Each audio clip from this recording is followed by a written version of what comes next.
I often think of Bob as all meaning, because before Bob, there was no meaning for me in life. I mean, I believed in all the high qualities a human being could aspire to, but I didn't find them fulfilling enough, and they were unattainable as well. And even when you were any of them, I still had the same feeling of something is missing, same feeling of emptiness, the same misery, And after coming to Baba, I found all meaning in him. He is the meaning of everything. When I was 21 years old, my life, which had been normal, for lack of a better word, by most standards, started to invisibly fall apart. Invisible to everyone but me, that was. And by that I meant I started to have these episodes where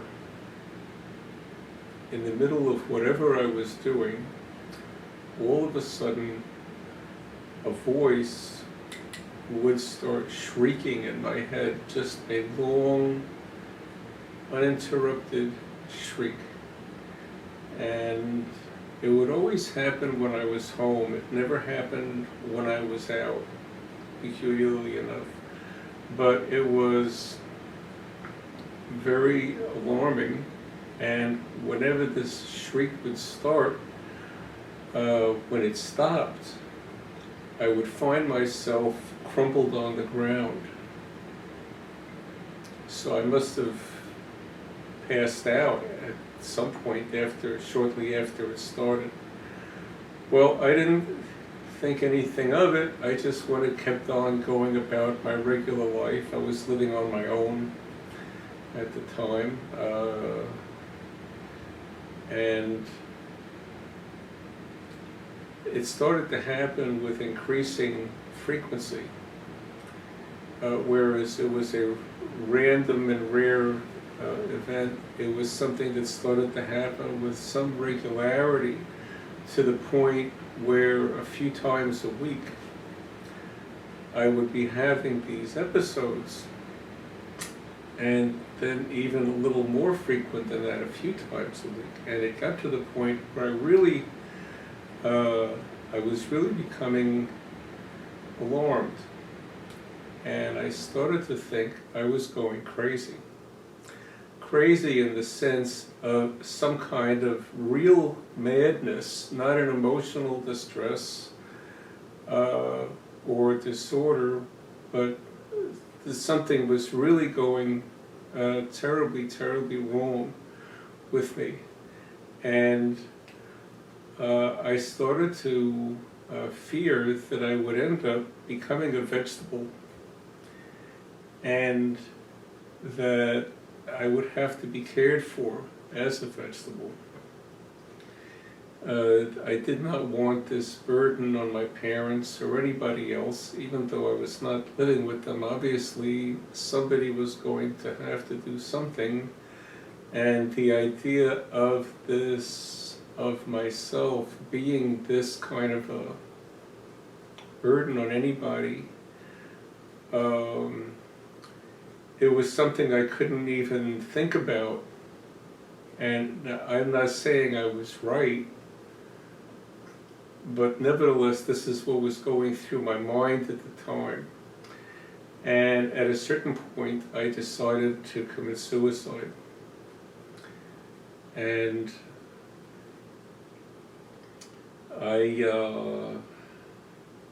once I decided to do that, I knew how I was going to do it, because I had medicine in the house. I had some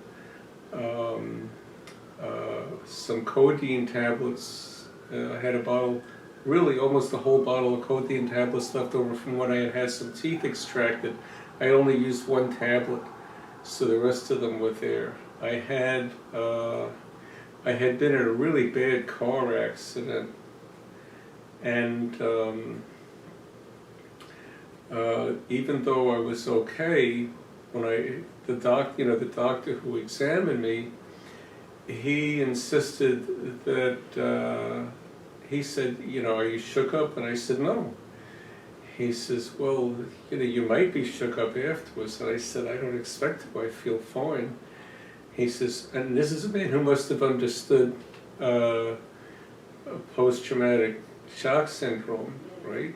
Because he was saying, well, you might later on, and he insisted on my taking a Valium prescription. So I, just to satisfy him, so I could leave the office, I accepted his prescription. I was very young, and I went ahead and filled it to satisfy him. So that was in the house. I had filled it. It was never touched, just put away. Said it was a bottle of Valium in the closet. Plus, I also had chronic headaches, and I had a large bottle of,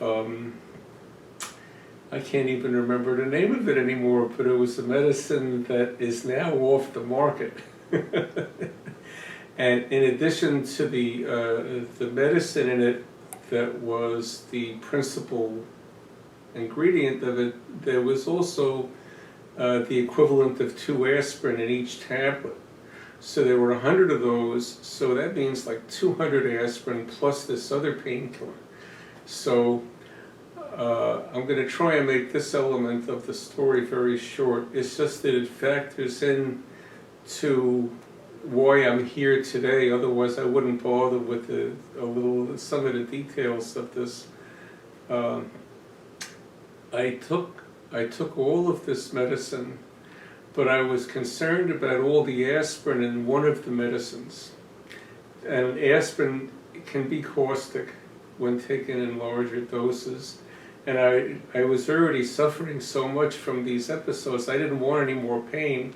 So I took all of the medicine with milk. And it took about 1.5 quarts of milk to drink all of these pills. Well, I did, when I first tried to, I couldn't do it. Because as I brought my hand to my mouth for the first dose, I realized that I was committing murder. It was something I'd never even thought about before. And I couldn't do it, but I wanted to. So I went out and I took a drive just to settle my nerves, and I came back, and then I was able to do it. I was able to go ahead with murder. And I did. I committed murder. I took all of these pills, and I laid down and I went to sleep, and I thought, okay, that's it. We're done with this. The next thing I know, I woke up in a hospital, and when I woke up, the agony of coming to was so great. I don't mean physical agony, the emotional and mental agony, or what you could call spiritual agony, which is not something that I even thought about at the time, and I probably don't now either. It was unimaginable. It was the worst I've ever felt, because I couldn't believe I was still alive, and what I was coming back to of this, And I thought, well, I failed at life, I have failed at death. I felt like I was neither here nor there, like I was in some sort of limbo life now, because I was not really alive or dead. It was a very impossible to describe feeling. And eventually, after about a month, I went back to work. And, so here's the thing. What they told me was that when my mother my mother, who was there, it seems that the morning after I did this, my mother had an overwhelming feeling of dis-ease, that something was terribly, terribly wrong. And she tried calling me. I spoke to my parents every day. I loved my parents.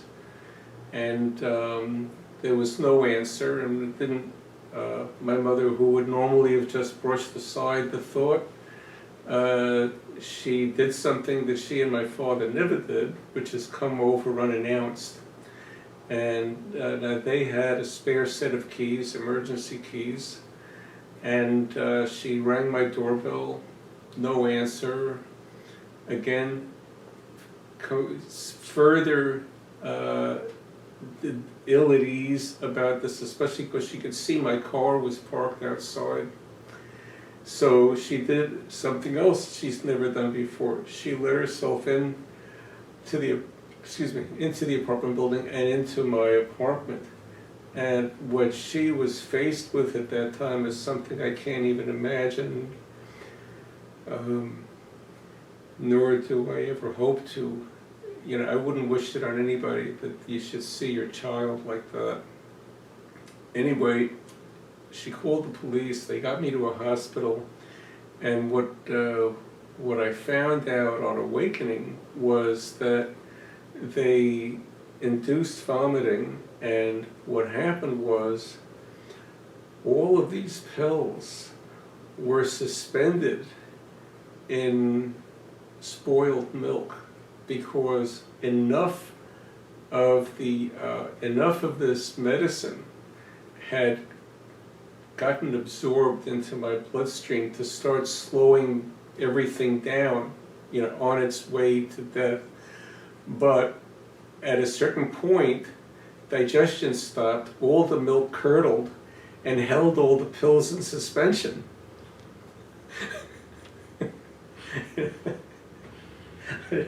You know, so try as I might, I couldn't kill myself. And the humor of it, or more than that, the amazingness of it, didn't strike me at the time. At the time, I thought, I can't believe it, you know. Anyway, so about a month later, I went back to work and I resumed my life, and it was a strange life at that point, and I continued to have these episodes. So now I didn't know what to do. I just continued. I continued with life, continued having these episodes, and just ignored the fact that there was any way out or anything. I just went on. So about 9 months after this happened, I had a dream. And I'm not normally given to thinking of dreams as being portentous or anything that we should try to interpret or mine for meaning. It's not my nature, and it still isn't. However, this dream was so powerful that it had me in its grip. In the dream, I was in a room with an old friend whom I hadn't spoken to in 3.5 years, Shelley Gittleman, whom many of you might know. You must know her. And in the dream, Shelley was really miserable, and she was just pacing back and forth in front of me. I couldn't hear what she was saying. There was no sound in the dream, but she was just talking and, you know, gesticulating about her misery, and I was sitting watching it, and in the dream I was just filled with nothing but her misery. And I'd never experienced anything quite like that before, and I'm a very empathetic person, but I had never had somebody else's experience saturate me like that to the point where I couldn't even feel myself. And even after I woke up, this same experience of being saturated by her misery continued. So I felt compelled or impelled to contact her. So I found out where she was living, and I wrote her a letter. And in the letter, it was very brief. I just said, you know, I'm not trying to be your friend again.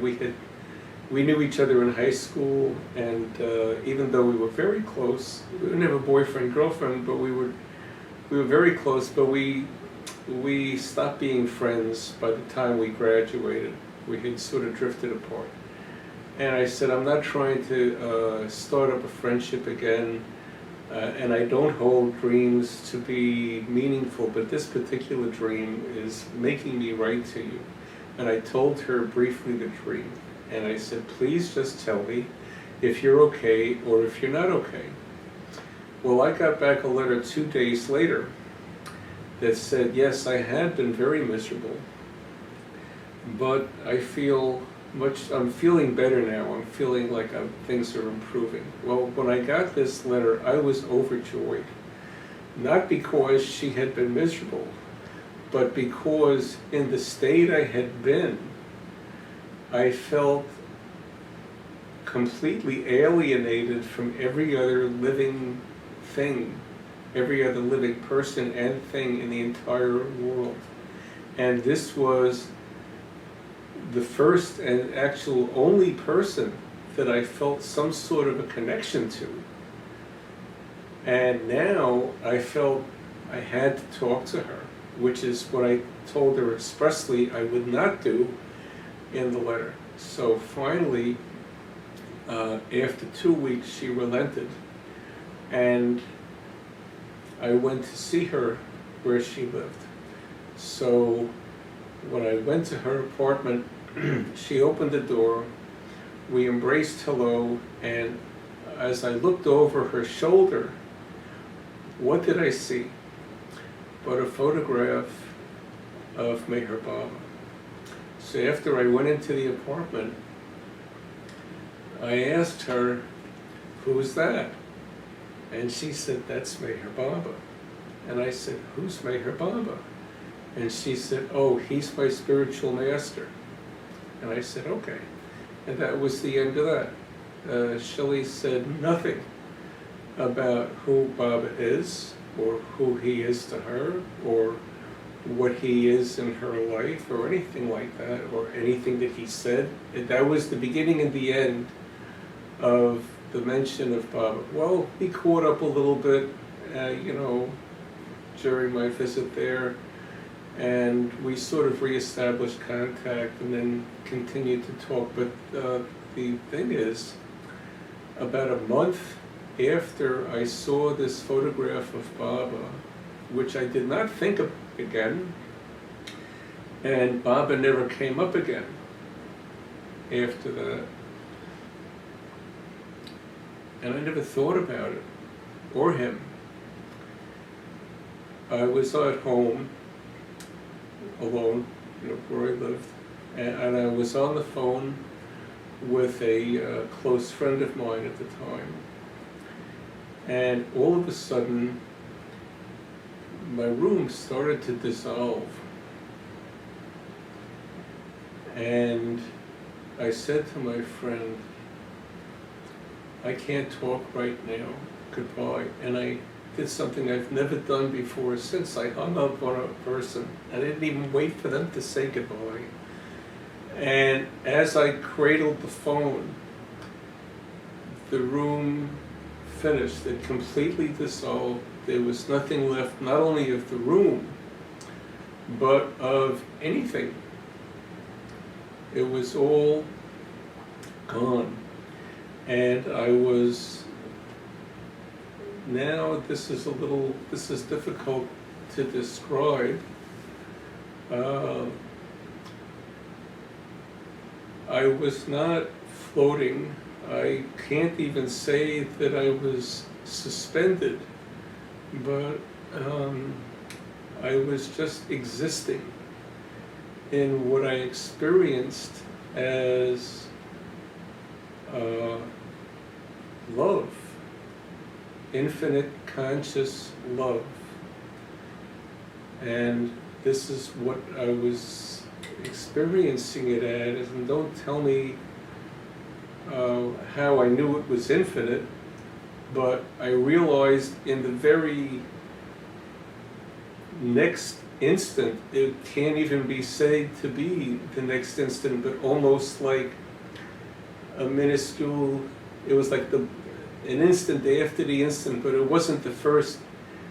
See, this is very hard to describe, but my first instantaneous experience was that I was in infinite conscious love. And then I was given to understand that it is infinite. That's how I knew that it was infinite, because it's not something I would have supposed otherwise. And then I realized God was introducing himself to me.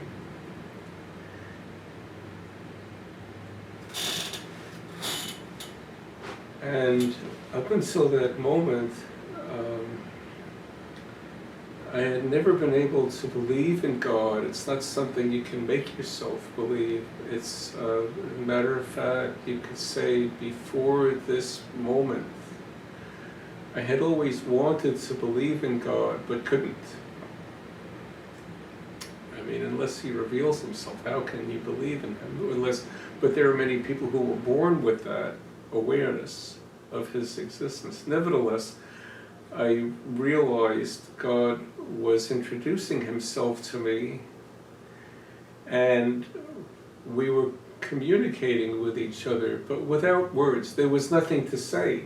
And in fact, there was nothing to communicate. It was just him communicating his being. He was communicating his being to me. He didn't need words for that, and he doesn't now either.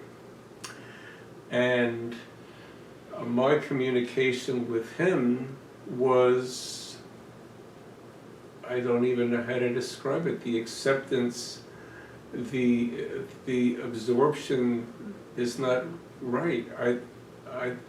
I was just somehow in him, and yet I still had consciousness to commune with him.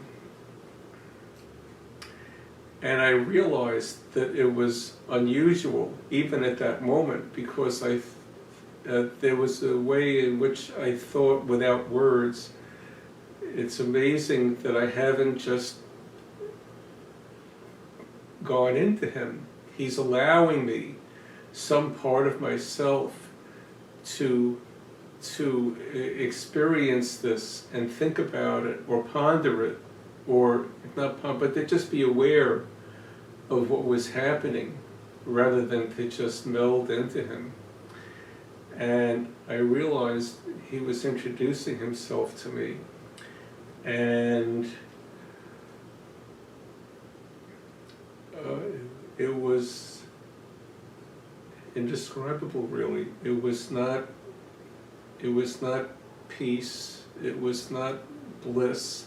And I'm not saying that what I experienced was ultimate experience in any way. I'm just saying my experience was not peace, not bliss. It was something beyond that. And it was also conscious. It was not just love.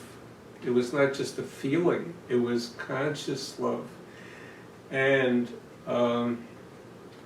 at one point, I felt like, in that experience, if there was such a thing as right and left and up and down, which there really wasn't, nevertheless, I felt as it was as though he had put his arm around me to try to get my attention to look over all far in the distance to the left, and far out in what seemed immeasurable space, far away, I could see matter turning into energy and energy turning into matter in this endless kind of constant transformation of one into the, they both existed but were constantly turning one into the other. Energy into matter and matter into energy. And without words, I felt he was communicating to me, you got it? Meaning, did I understand what I was seeing? And I communicated to him also without words, I got it, I understand. And then he guided my direction away from that, so we're no longer concentrating on that, but went back to just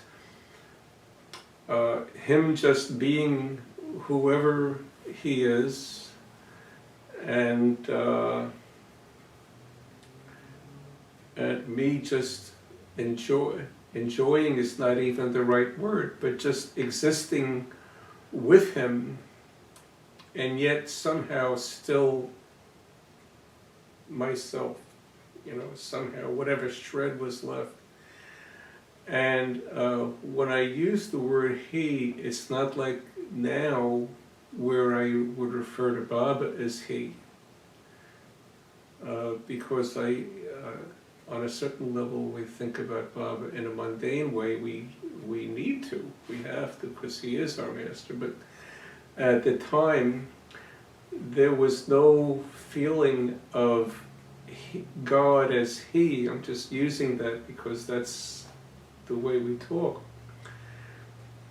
And so now he brought me back to just no longer having anything in my focus, just existing with him.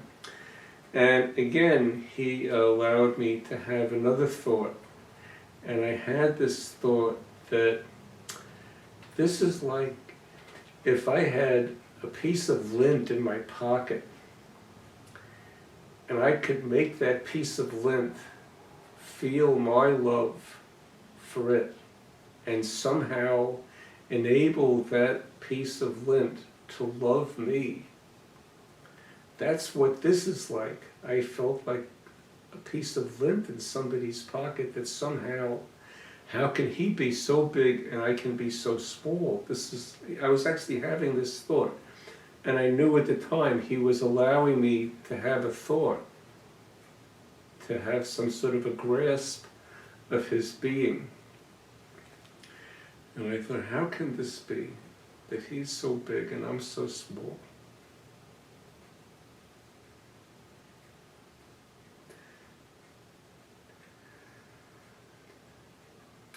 And that I can feel his love.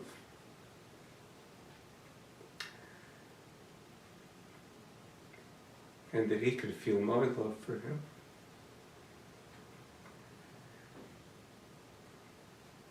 How is that even possible? Well, after that, I don't remember having any other thoughts, just continued to exist like that for a while. I have no idea how long this went on. And eventually, all of a sudden, it was over and I was back on my bed in my apartment.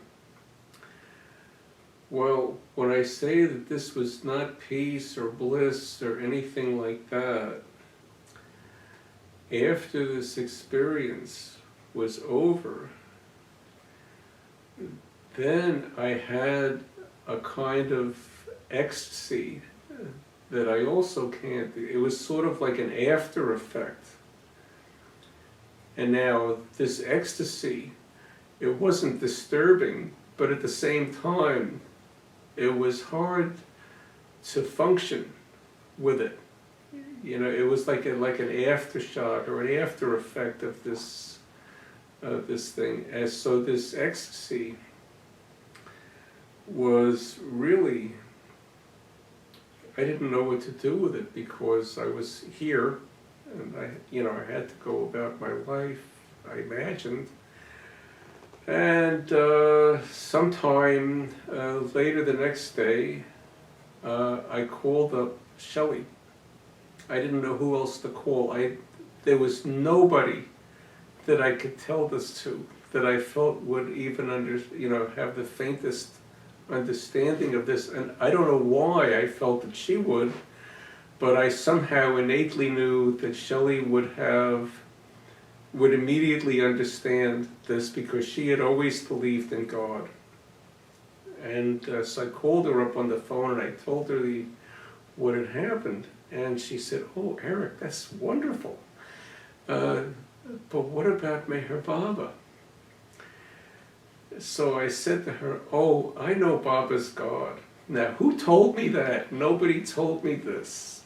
And it must have just come along in the experience. Now, I never experienced Baba during the whole Meher Baba, during this entire experience, but it must have come along with the experience. I said to her, "Oh, I know Baba is God." And when I said that, it was like an image of Baba started to come towards me, but not the image that I saw in her apartment. It was a completely different picture of Baba I had never seen before.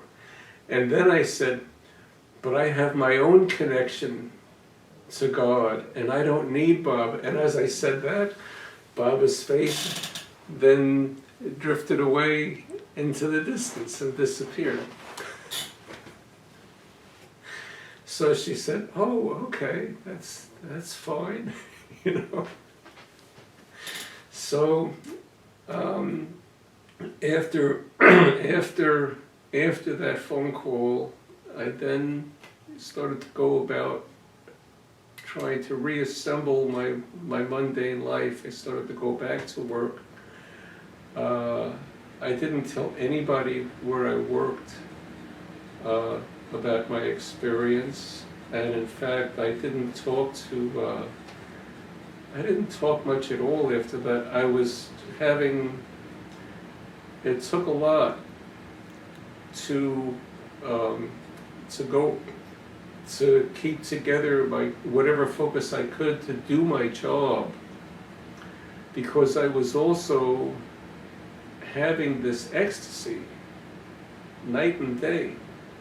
And after the original experience where God introduced himself to me, and that's how I describe it, for lack of a better way.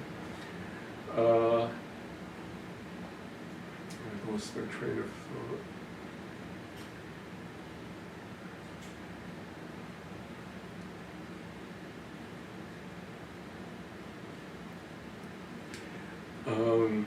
You're trying to get back to work.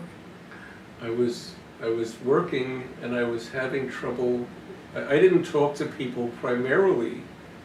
I didn't share this experience with them, but I also didn't talk to them because I was this ecstasy was so present all the time that whatever concentration I could apply to the mundane world, I used to do my job, to drive to and from work, eat, whatever. It actually took concentration to do whatever mundane things I was doing. Making a sandwich, it was not something I could simply just do. I had to make myself do it because this ecstasy was sort of overwhelming. And after the original experience, now I remember, where God introduced himself to me, I was thinking about him every moment, night and day. It's like, most people in this world have been in love at one time or another. And, you fall in love and you think about the person, you're just consumed with thinking about them. Well, this was like that 1,000 times more. I was thinking about God, 1,000 times. I can't explain more deeply, more whatever, but whatever it was like no other, again, like no other experience in my life. I was consumed with thinking about him night and day, constantly. It was never a time that I was not thinking about him. And then, slowly, after about 2 weeks, the dust began to settle from that initial experience. And I found that the ecstasy was finally wearing off or disappearing, or however you can say it. And what happened was I found that I wasn't thinking about God night and day.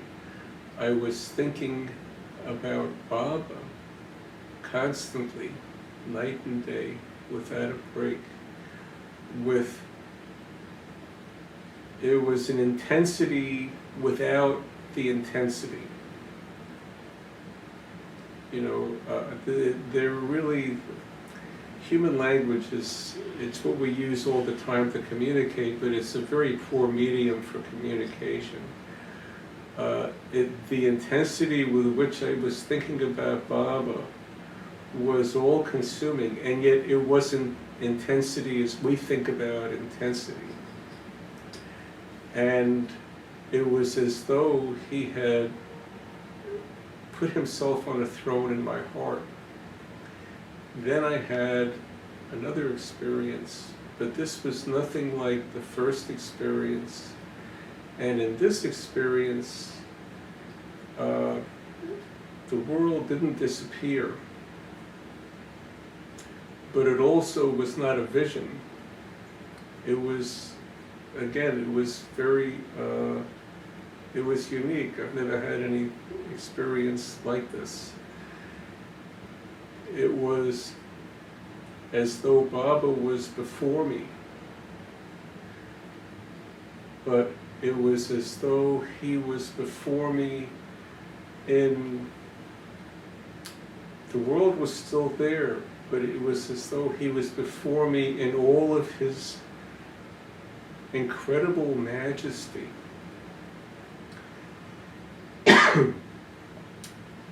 And I still did not know anything about Meher Baba. Nothing. I mean, at this point, my awareness was that he is God. But now, he was appearing to me as God. But as Meher Baba, young, he was, it's some, you know, the young Meher Baba, not very young, but in all of his majesty. And this is before I knew that he called himself the Ancient One, but that is exactly how I experienced him.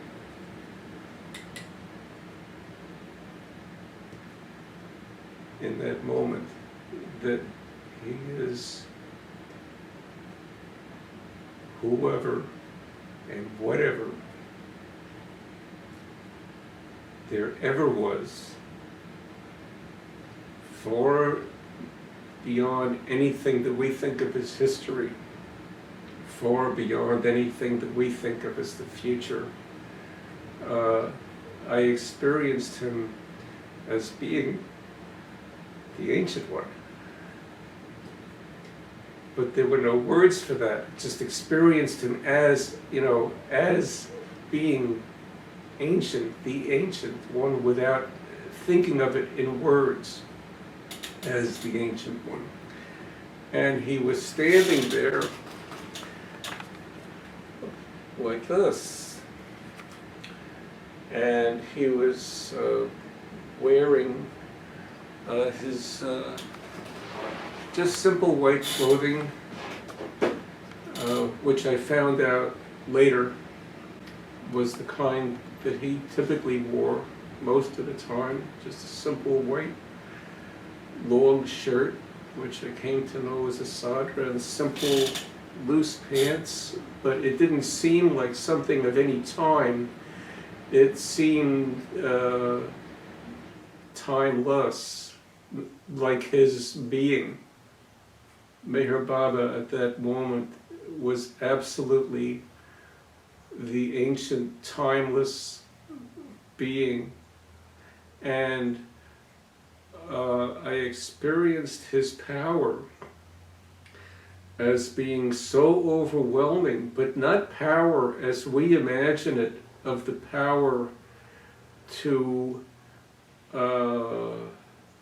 create or destroy through power. What I was experiencing at that moment was all of his power as benevolence, that his benevolence was so great that I had never even thought about benevolence having that kind of, that it could be infinite power. So I experienced Baba as the ancient being of all beings, where there was no other thing in existence. Even though I was seeing the world dimly around him, nevertheless, I knew that it was all there subject to his whim at the time. And all of his power, that I realized in that moment that I was experiencing his benevolence as power, as all powerful, that there was nothing, quite literally nothing, that could stand up to his benevolence. It was that great. And he was looking at me, and his head was tilted a little bit to the side, to his right, to my left, and his head was tilted a little bit to the side, and he communicated to me without words, well, just like that, well, with the feeling of expectation. And it's like, well, who am I to you now? Who am I? Who am I? And who am I to you now? And who are you? And who are you to me now?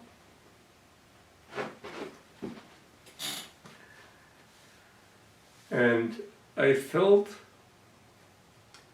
like I was bowed completely at his feet, but it was not through any act of mine. I felt just that there was nothing for my being to do. But whatever I am, whoever I am, my being had just bowed itself completely at his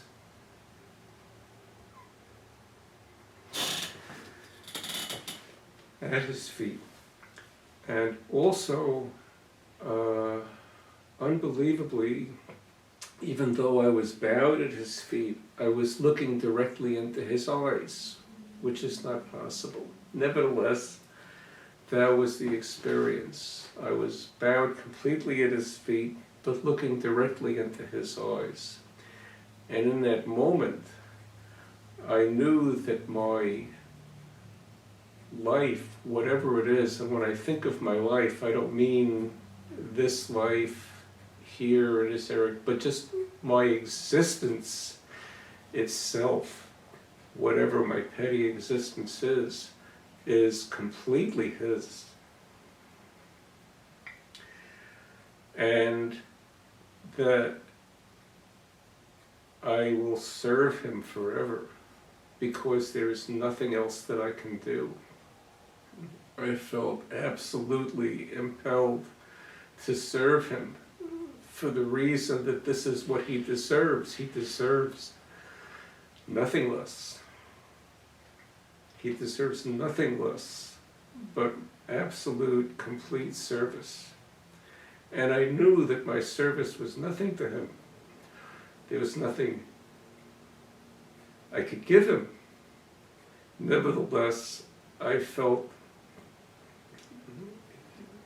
I felt impelled. This was, here my words are getting all tangled up. It's not that I was giving him my service. He was drawing it from me.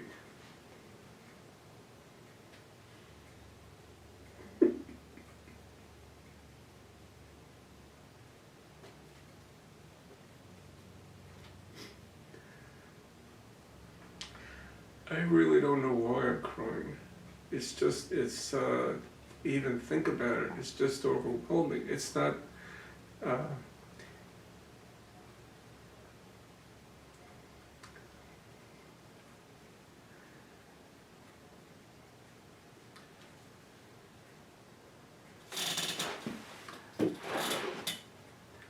he did not ask me.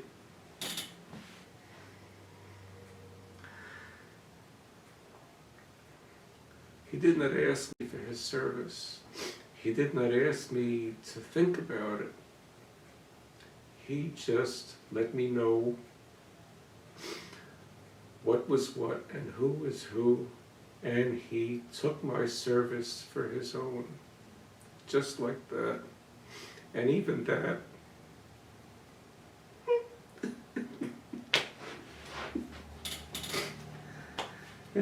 it doesn't describe it.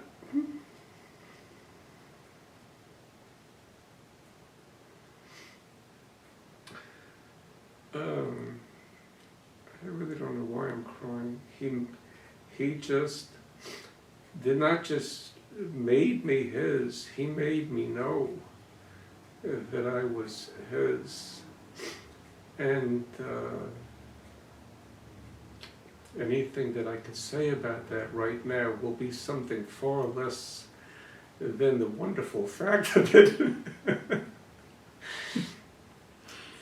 So anyway, that was, we all talk about, well, how did you come to Baba, or how I came to Baba, and I think what anyone finds out after a Baba comes into their lives, it's not that anybody really comes to Baba. Baba comes to us. We never would come to, why would anybody go to Baba?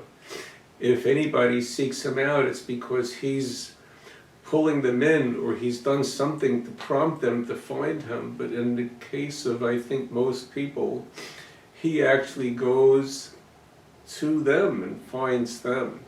And we find later from his life, this is actually the case. He actually goes out hunting people down. So now, after all this, now I called Shelley again. I didn't tell her about this, but I did say that I don't remember what I told her, but I did tell her that how do I find out more about Mayor Baba? How can I find out more about it? And she says, oh, well, we have meetings. We have meetings in Manhattan every week. And she gave me the address, and so I went the very first opportunity that there was a meeting. And I went, in those days, Meher Baba House was in Greenwich Village. And I went and I don't remember if there was a bell or you knock on the door, but the door was open. I don't remember who was there, but when whoever it was opened the door, they took one look at me and started laughing, and I started laughing, and we just fell into each other's arms in joy. So after that, I went into the room, and I was just passed from one person to the next. Everybody's laughing with joy, and I'm laughing, and they're laughing, and it was just like we were just drunk with with Baba and just laughing from the sheer joy of his being. And it was then and only then that I first started to find out who Baba said he is. Because at that point, it was only through experience. It was not through Meher Baba saying, I am God come again in human form, or what he said in his own articulate way about anything.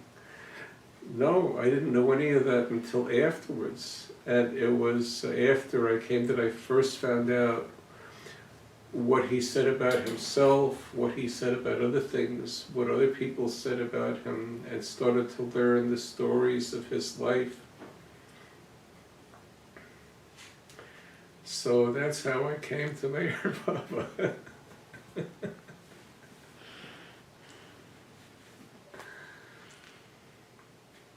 Jai Baba.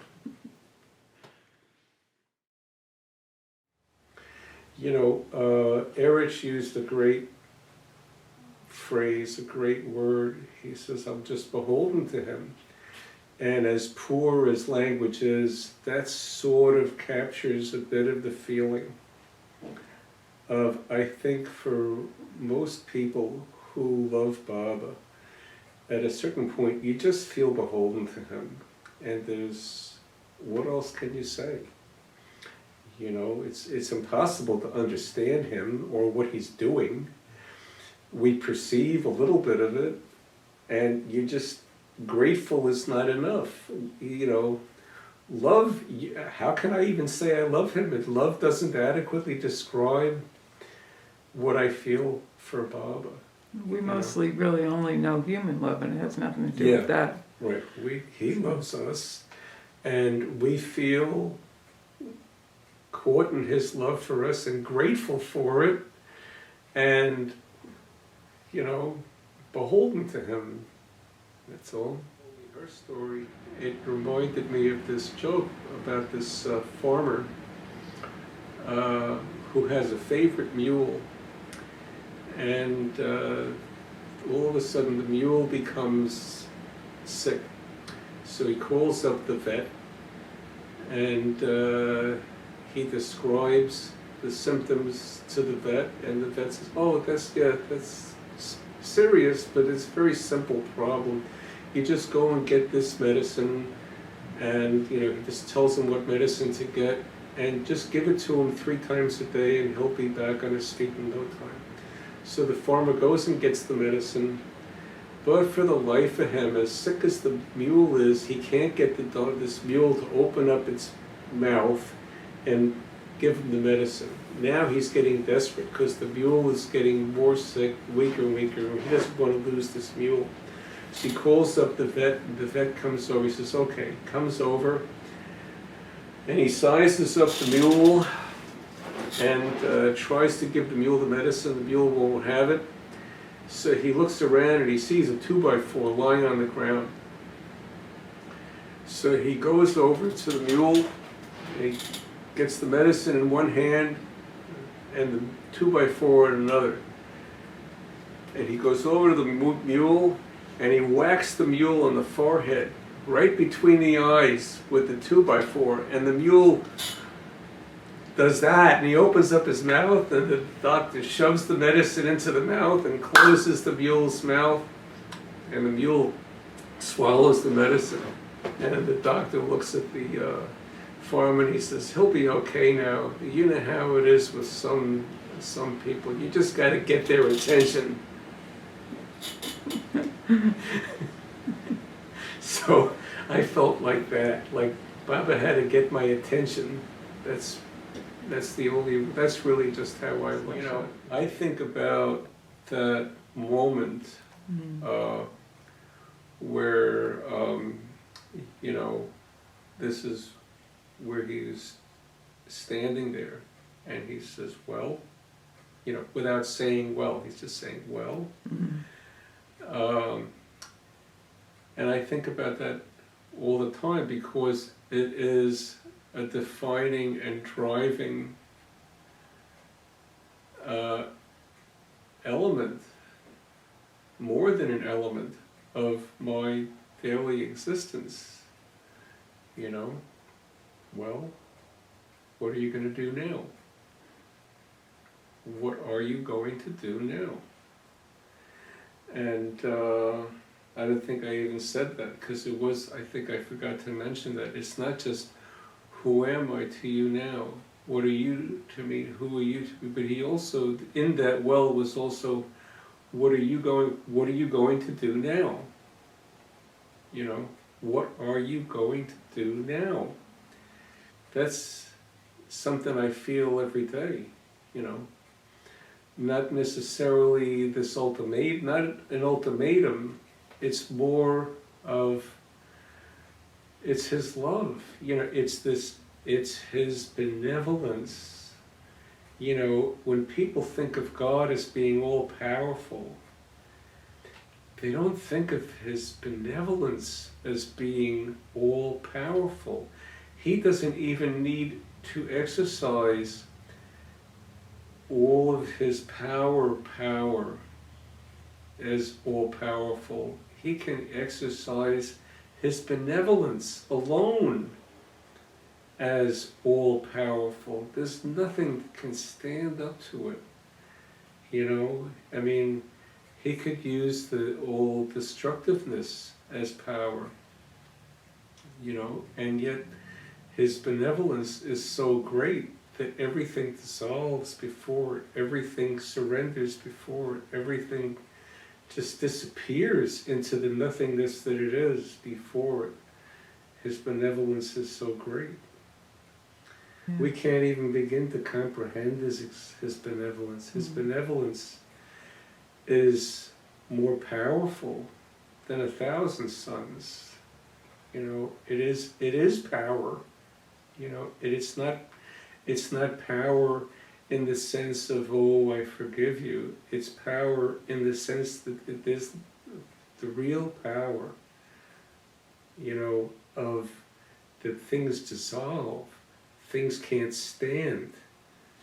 You know, nothing has the capacity or the power to stand as a separative existence to his benevolence. His benevolence is something incomprehensible because it can be experienced as power. You know that great story of Baba and Krishnamast? I'm not sure. Krishnamast was he was a man who was a railroad worker, and he was very punctual. He was never late for work. He never missed a day of work. And one day, you know, he always used to go to these bhajan meetings. And one day he got so lost in the bhajans, he forgot to go to work. He realized hours and hours, the whole night of work, he was a night worker on the railroad. And he realized when the sun came up, oh my God, what did I do? He rushes to work and he apologizes profusely to his boss. You heard this story? Yeah. It's one of my a favorite among thousands of favorites. Because the picture of Baba at the end is just, it's too much, you know, it's too much. And so he tells his boss, I'm so sorry, and the boss, of course, says, what do you mean you're sorry, you were here? He even shows him the signature in the book where he signed it, and of course now he becomes unhinged and becomes a must in love with Krishna. And just wanders around for the rest of his life saying, Krishna, Krishna, Krishna, when will I see you, Krishna, writing Krishna in chalk and all over the place. So Baba found out about this through Beidel or Kaka or whoever, and they went looking for him, and Erich accompanied him, and they're looking for him, and every place they went, oh, you just missed him, oh, you just missed him. And they're going to give up, and they're going to go back at this point, because they've been looking for him for weeks. And I know I'm going to get part of the story wrong, and people will say, oh, it wasn't that, it was this, whatever the finer points of information are. At one point, just before they're going to turn around, Baba says to Erich, "What's that?" And Erich says, "What?" He says, "That." And they can hear off in the distance, "Krishna, Krishna, Krishna." And there at the end of the street is Krishna bust. And Baba goes into the middle of the street as his end of the street. And Baba's looking at Krishna bust, and Krishna bust, finally his gaze falls onto Baba. And as Erich described it, because I heard him tell this story in person, he said, "I will never forget this." And you could tell Erich, even then, who must have thought about this 1,000 times and told the story 100 times, Erich was quite visibly moved relating this story. He says, "I will never, till the day I die, forget this scene of how they rushed at each other. They just ran at full speed at each other and slammed into each other and then fell to the earth in tight embrace, rolling on the earth."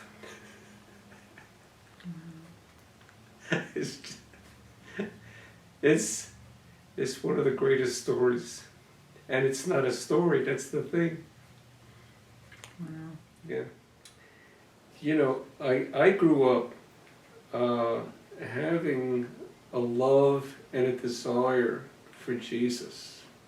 I was raised in a Jewish house, but I had, even from when I was a boy, when I would close my eyes quite often, the figure of Jesus would be before me, like about, 12 feet away. He would be dressed very simple, white clothes. And here's an interesting thing. He would be just standing there like this, like Baba had when that experience. But so Jesus is standing there like this, dressed in simple white garments, not like how he's pictured, if it comes to me. In any event, when I was young, even as a little boy, when I would close my eyes quite often, the figure of Jesus would be before me, about 10 feet away or so, 12 feet away. And he'd be standing like I later experienced Baba, but I didn't think about it at the time because I was just a boy. And he was just standing there like that, dressed in very simple white clothes, which I found out much later was how Baba used to dress: simple white shirt, a simple thin cotton, simple, baggy pants, white pants, nothing like how Jesus is pictured. And his head was tilted slightly to the side, and he would have this expression on his face. He would, without words, be saying to me, "Well, what are you going to do now?" And I always felt like every time that I would see him like that, there was this expectation that I did not know how or what to do to fulfill it, that he had some expectation of me and I didn't know what to do, but I yearned to fulfill whatever it was, but I couldn't reach him. I couldn't even find out what it was that he wanted. And as I got older, I found out, I think I was about 9 or 10, and I asked I grew up in an area that had a lot of different kinds of people, typical of Queens. And I had a nice Irish Catholic neighbor who was one of our close friends. And I asked her, "Anne, what do you do in the church?" Because I knew that not my parents, but my grandparents would go to the temple. So I was familiar with Jewish religion. I said, what happened? What is inside the church? What do you do? And she seemed a little flummoxed. And I had to answer this to somebody who was not Christian. And she said, well, we believe in Jesus Christ.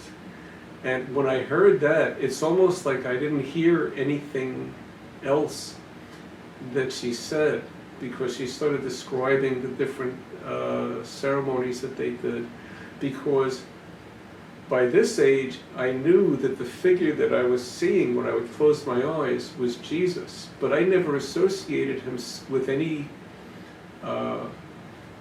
religion or anything like that. And when I looked at the churches, these mighty buildings, the idea that this somehow was something that emanated out of him, it didn't make any sense to me, this little 10-year-old, 8-year-old brain.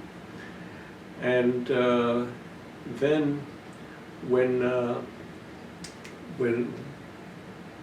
I think I must have been 9 years old, because that's when the movie came out. The movie King of Kings came out, and in those days there was a movie theater within walking distance of where I lived, and I was allowed to just go. This is a different time. I went to the movie theater by myself. I was allowed to go, and I watched the movie King of Kings. I knew nothing about the life of Jesus. All I knew was this figure that I saw within me. And so I watched this movie, and through the entire film, I just sat there weeping, not even knowing why, and this is not just about the crucifixion, but just his whole life it just made me weep, the whole movie. So anyway, after the thing was over, and I went home, and I saw my grandmother, and I said to her, Nanny, who was Jesus? And she put her hands on my head. She put her hand on my head, and she said, oh, darling, he was a rabbi. He was a good man. And that satisfied me, and that answered my question. I knew everything I needed to know. He was a good man. And so, interestingly enough, later on, after I came to Baba, and I realized there was this very strong connection of this childhood experience that I kept having so often, of seeing him when I would close my eyes. But I didn't think of Baba when I was a child. I didn't even really know who it was. I didn't think of him as Jesus with a name. I just knew he was it. He was whoever it was that I wanted to know. And now I remember what it was. When I went back to Showi, after I came to Baba himself, not just the experience of God, but the experience of now belonging to Meher Baba.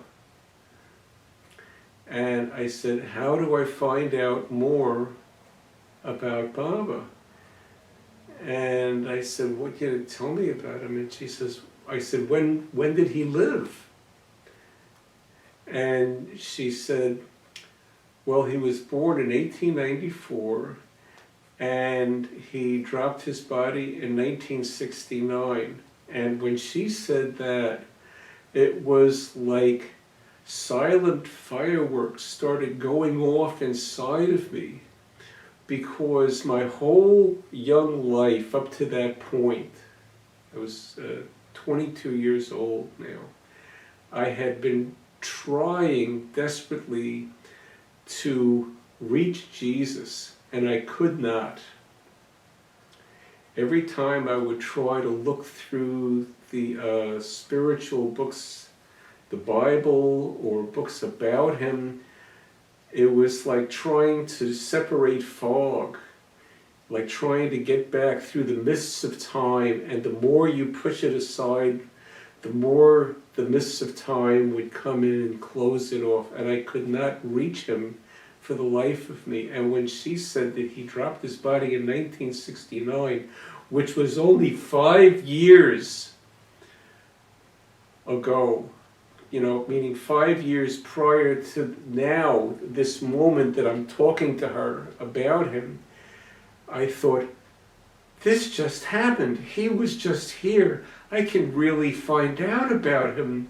Not just try to study him, but find out.